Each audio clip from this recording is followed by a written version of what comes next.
আসসালামু আলাইকুম। নতুন আরও একটি ব্লগে আপনাদের সবাইকে স্বাগতম। কেমন আছেন সবাই? আশা করি যে যেখান থেকে আমার ভিডিওটি দেখছেন সবাই ভালো আছেন, সুস্থ আছেন। তো স্কিপ না করে পুরো ভিডিওটি লাইক দিয়ে দেখা শুরু করবেন, আশা করি ভালো লাগতে পারে। যদি ভালো লাগে যায় তাহলে প্লিজ চ্যানেলটাকে সাবস্ক্রাইব করে আমার পাশে থেকে যেতে পারেন বন্ধু হয়ে। তো মেয়েকে নেড়া করে দিতেছি আজকে। আর আজকে কেন নেড়া করে দিতেছি, তো বড় মেয়ে চুল না কেচি দিয়ে এক এক জায়গা থেকে এমনভাবে কেটেছে, তো দেখতে একদম বাজে লাগতেছিল। তো যার কারণে নাড়া করা। আর আমার বড় মেয়ে প্রচুর দুষ্টু, ওর মাথায় শুধু দুষ্টু বুদ্ধিতে ভরা আর কি। তো শুধু যে নিজের বোনকে তা না, ওর চাচাতো বোন, তারপরে আশেপাশে আরও ছোট ছোট বাচ্চারা আছে, ওদের মাথাও না এভাবে আর কি চুল কেটে দেয়। তো এমনভাবে কেটে দিয়ে আবার কেচিটা জায়গা মতো এনে রেখে দেয়, এরকম দুষ্ট আর কি।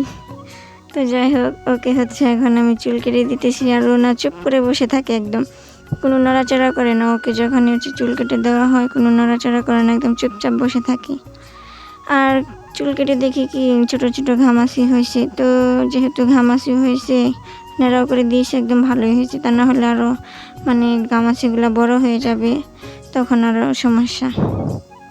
আরও এদিকে দাঁড়িয়ে বলতেছে আমাকে নেড়া করে দিও না, কিন্তু ওকে তো দেব না, ওকে ঈদের পরে আর কি করে দিয়েছিলাম। তো যাই হোক, চুল কাটা শেষ। চুলকু, তোমার চুল কোথায়? নাই কি নিছে? তো চুল কাটার পর কান্না করতেছে, কারণ ওর না খুব প্রচুর ঘুম পাইছে আর কি। ও দেখি যখন কাটতেছিলাম না ঘুমিয়ে ঘুমিয়ে আসছিল। তো যাই হোক, চুল কেটে তারপরে ওকে গোসল করে খাইয়ে ঘুম পাড়িয়ে দিয়েছি। আর এখন শুয়ে শুয়ে ঘুমাচ্ছে। তো ও অনেকে আছে চুল কাটার পরে কান্না করে, যেমন আমার বড় মেয়ে চুল কেটে দেওয়ার পর না অনেক কান্না করে, কিন্তু ও কখনো এরকম করে না। তো ওকে ঘুম পাড়িয়ে কিছু কাপড় শুকাতে দিছিলাম, সকালবেলা ধুয়ে দিছিলাম। তো এত পরিমাণ রোদ উঠছে যে এক রোদে আর কি শুকিয়ে গেছে সব কাপড় চোপড়। আর ভারী কয়েকটা সেগুলো একটু কম শুকাইছে, আর যে পাতলা পাতলা কয়েকটা এগুলো আর কি শুকিয়ে গেছে। তো এগুলো এখন ঘরে নিয়ে আসতেছি, কারণ যে রোদ, কাপড় চোপড় সব একদম জ্বলে যাবে এই রোদের তাপে। বাড়িতে থেকে এসে হুল পাউডার কিনে নিয়ে আসছিলাম, তো তখন আর ধুতেই পারিনি, একটু অলসতার কারণে ধুতে পারিনি। তো সবগুলাকে না আজকে সবগুলা ধুয়ে দিছি কাপড় চোপড়। তো ওই তো রোদে থেকে নিয়ে আসছি, এখন সবগুলা ভাঁজ করে আর কি রেখে দেবো, কারণ যখন কার কাপড় চোপড় ভাঁজ করে না রাখলে না সেভাবেই পরে থাকে, আর পরে মন চায় না করতে। তো যার কারণে এখন সব কিছু ভাঁজ করে একদম রেখে দেব। যদি কেউ বলে যে কাজের মধ্যে কোন কাজটা ভালো লাগে না, তো আমি বলবো কাপড় চোপড় ধোয়া। এই কাপড় ধোয়া আমার কাছে একদমই ভালো লাগে না, একটু বিরক্তকর লাগে আর কি। কিন্তু তো আমার বর আবার এই কাজে আমাকে অনেক সাহায্য করে, কাপড় চোপড় ধোয়ার কাজে। তো আমি ভিজিয়ে রাখি, ও শুক্রবার করে বাসায় থাকে, তখন ও ধুয়ে দেয় কাপড় চোপড়। তো ও শুধু ওর কাপড় চোপড়ই, আর আমি তো প্রতিদিনের কাপড় চোপড় আর কি আমার প্রতিদিনই ধুয়ে দিই, কিন্তু ওর কাপড় চোপড় প্রতি সপ্তাহে ধোয়া হয় আর কি। তো শুক্রবার করে যখন বাসায় থাকে ও সব কাজ করে দেয়। তো শুধু কাপড় চোপড় ধোয়া না, যখন সে ছোট ছোট মাছ আনে রাত্রিবেলা, তো তখনও আমার সাথে বসে বসে ছোট মাছ কেটে দিবে আর কি। তো এই দুইটা কাজেই শুধু হেল্প করে, তাছাড়া আর কোনো কাজে হেল্প করে না। আর আমার এত ভালো লাগে না যে সব কাজে হেল্প করাটা। তো যাই হোক, ও অফিস থেকে আসার সময় আর কি বাজার করে নিয়ে আসছে। আমাদের চাল সবজি কিছুই নাই, চালের বস্তাও শেষ হয়ে গেছিলো, তো সবজিও তো ছিল না। তো আজকে সবজি নিয়ে আসছে, কিন্তু মাছ আনেনি। তো কি আর করার, যা আনছে তা দিয়ে চলতে হবে কিছুদিন। আর চালের বস্তাটাও শেষ হয়ে গেছিলো, তো সাথে চালের বস্তাও নিয়ে আসছি আর কি। তো আমরা চালের বস্তা কিনে খাই। তো অনেক সময় ধান সিদ্ধ করি আর কি কিনে, তো অনেক সময় আর কি করি না। তো যাই হোক, এখন আমি সবজিগুলাকে একটু গুছিয়ে নিতেছি। তো ভেন্ডি নিয়ে আসছি অনেকগুলা, সাথে কাঁকরোল আর পটল নিয়ে আসছি। তো এই দুইটা তো আমার একটু পছন্দ না, আমার যেটা পছন্দ না তো আমার বরের আবার সেইটাই পছন্দ। তো ওগুলো নিয়ে আসছি। তো যাই হোক, দুইটার মধ্যে 2 ঝুড়িতে আমি আর কি রেখে দিতেছি। আর সাথে কাঁচামরিচ, তো মনে যে কাঁচামরিচের দাম একটু বেশি, যার কারণে কম নিয়ে আসছে, কারণ যখন কাঁচামরিচের দাম মানে কম থাকে তখন সে অনেকগুলা করে নিয়ে আসে, প্রায় 1 কেজি করে এরকম করে নিয়ে আসে। তো মানে ওর আনা দেখেই হচ্ছে আমি বুঝি যে হয়তো দাম বেড়ে গেছে। তো যাই হোক, সবজি গুছিয়ে হচ্ছে কেটে কুটে আমি রান্না করতে চলে আসছি, লতি দিয়ে রান্না করতেছি আর কি।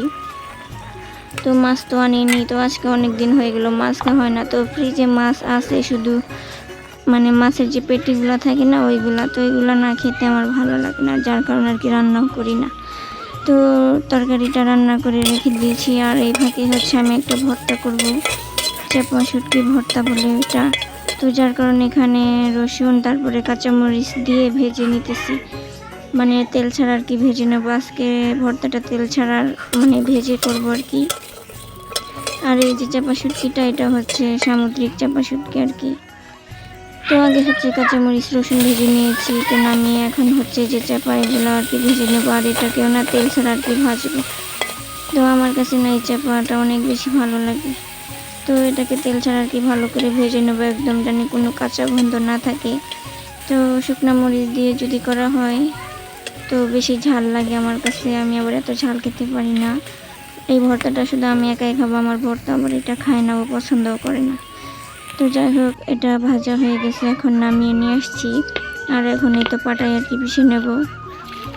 তো ব্লেন্ড করলে আর কি স্বাদ লাগে না আর কি সব কিছু, তো পাটায় বেটে রান্না করলে সেটার স্বাদই হচ্ছে অন্যরকম, খেতে ভালো লাগে। তো এখন হচ্ছে আমি সবগুলা ভালো করে আর কি বেটে নেব। তো বাটা হয়ে গেছে, দেখতে কালারটা একটু মানে সাদা সাদা, কারণ হচ্ছে আমি কাঁচামরিচ দিয়েছি, তো যার কারণে সাদা হয়েছে। যখন শুকনো মরিচ দিতাম তো তাহলে না লাল হয়ে যেত অনেক। তো যাই হোক, রান্না বান্না শেষ কমপ্লিট করে নিয়েছি, তো করে হচ্ছে আমি এখন গোসল করতে যাব, আর গোসল করে এসে তারপর আর কি খাওয়া দাওয়া করবো। তো দেখেন, ভর্তা বানিয়ে নিয়েছি, আর এই তো তরকারিটাও রান্না শেষ। তো এখন হচ্ছে আমি খেতে বসে পড়লাম। তো মানে ভর্তা বানানোর পরে আমার আর মানে সহ্যই হচ্ছিল না যে কখন খাবো। তো আমি হচ্ছে এতটাই আমার পছন্দ শুটকি চাপা, এগুলো অনেক বেশি পছন্দ আর কি। তো দেখেন আমি একদম বসে পড়ছি খেতে, সাথে হচ্ছে লেবু নিয়েছি, তো লেবু দিয়ে খেতে তো বেশ ভালো লাগে।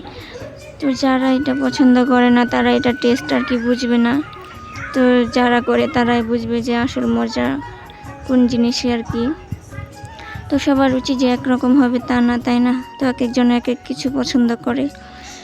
তো খাওয়া দাওয়া করে একটু ঘুমিয়েছিলাম, তো এখন হচ্ছে বিকেলবেলা। তো এই তো যে বক্সে করে নিয়ে আসছিল, তো এখন বক্সটাকে একটু খুলে দেখি কী নিয়ে আসছিল। আমরা কিন্তু এটা খুলিনি, ওভাবে রেখে দিয়েছিলাম।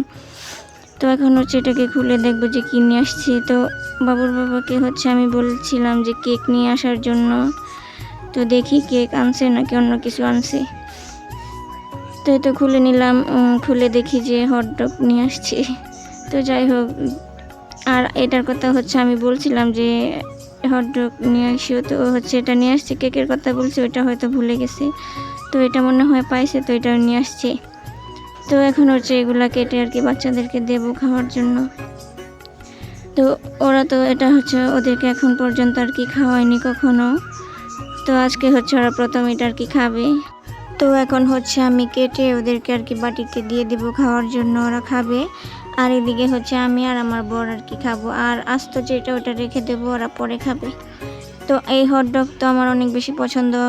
যখন বেবি ছিল না তখন হচ্ছে বাবুর বাবা না সব সময় প্রায় সময় আর কি নিয়ে আসতো অফিস থেকে আসার সময়, আর একমাত্র বাহিরে যেয়ে খেতাম কেউ। এখন হচ্ছে সেরকমভাবে আর কি খাওয়া হয় না, শুধুমাত্র বাহিরে গেলে, তাছাড়া আর খাওয়াই হয় না। তো বাচ্চা হওয়ার পর সব রুচি একদম চলে গেছে বলতেই চলে। তো যাই হোক, আজকে ভিডিওটি এই পর্যন্তই। সবাই ভালো থাকবেন, সুস্থ থাকবেন, দেখা হবে নতুন কোনো ব্লগে। আল্লাহ।